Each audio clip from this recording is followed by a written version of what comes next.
Hello Ann, this is kind of an impromptu instructional video, if you will, of which I've never made one before, so bear with me. See here, I had many different tries, and kind of this is the evolution of it. We started out, we had a very large loop. That's a little over 1/8 of an inch, which I knew you didn't want that. We had originally talked about getting it around 50 thousandths, so I designed this tool around a 62 thousandths pin.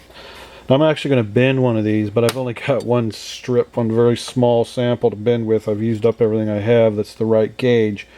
Speaking of gauge, we need to be around 20 to 25 thousandths thick. It seems like the semi-hard material will bend as well as the fully annealed. However, I suspect when you die cut it, you're adding a little bit of hardness, work hardness to it. Okay, this tool is basically a brake. If you're familiar with a metal brake, it's for bending metal. So you have a pivot that folds up around. You have an opening and closing device here. I don't know if you can see that. See how it opens and closes, and when you pinch down on it, that clamps the metal fingers in there, and then this will wrap it around the pin. And this is the pin. This is what you're actually forming the metal around. This pin can be inserted from either side. Doesn't matter, it's up to you, but that's the first step. You insert the pin, and then you open up the pliers just far enough that you can let the material slide in until you feel it stop. There's a back gate.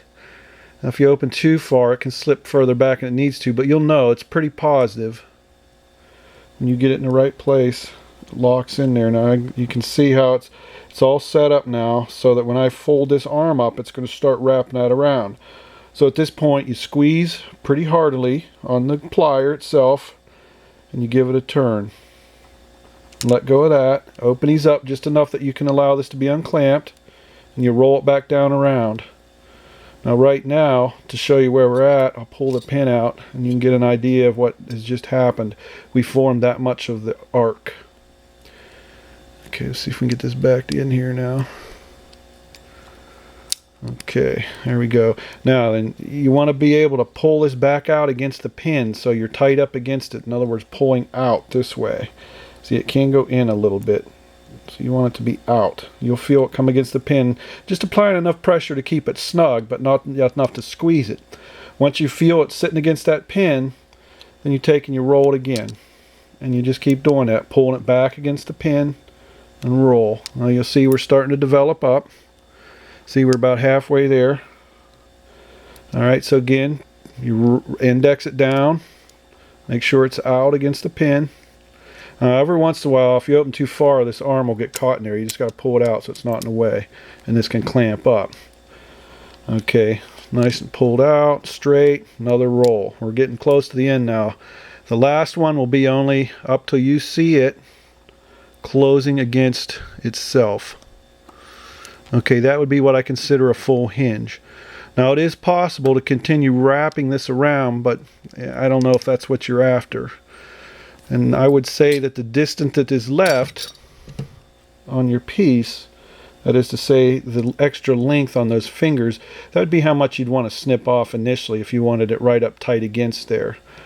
However, I've noticed that, you know, as a design cue, like here's one that's long. If you take two longer ones, it's not necessarily a bad look. Now I'm taking this pin out of here, out of your extra fixture, and I'm going to stick it in here just to give us a hinge so you can get an idea, okay, of how the hinge functions. You can see it's pretty decent. There's a little bit of play in there. It's not developing as tight as the pin, but it's spring back from the material. And that's about as small as a pin as I can incorporate without it being so delicate it breaks. So try it out. I mean, get yourself some copper to practice with.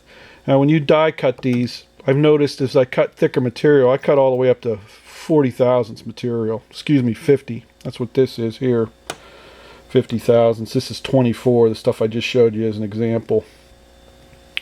But the thicker the material as you die cut, the thicker these are. In other words, the less clearance the die provides, so you're getting a different fit. If I were to cut two pieces out of this thicker material, like this, I end up with a little bit of interference. I mean, they'll still fit, but they're tight. So what I found is that by using the material that I designed it around, that is to say about 23 thousandths, you get exactly the right clearance right out of it. If you wanted it to be a finer clearance, then I would take, and at this point I'd just take and finely file each one, you know, to get the fit you're after. And this tool is a prototype. It's a functional tool and it should serve you well. It's made from a quality channel lock plier. The metal pieces are all good steel. You'll see there's quite a few appendages on it, but that occurs from it. This is the second design, about the 6th iteration of the second design.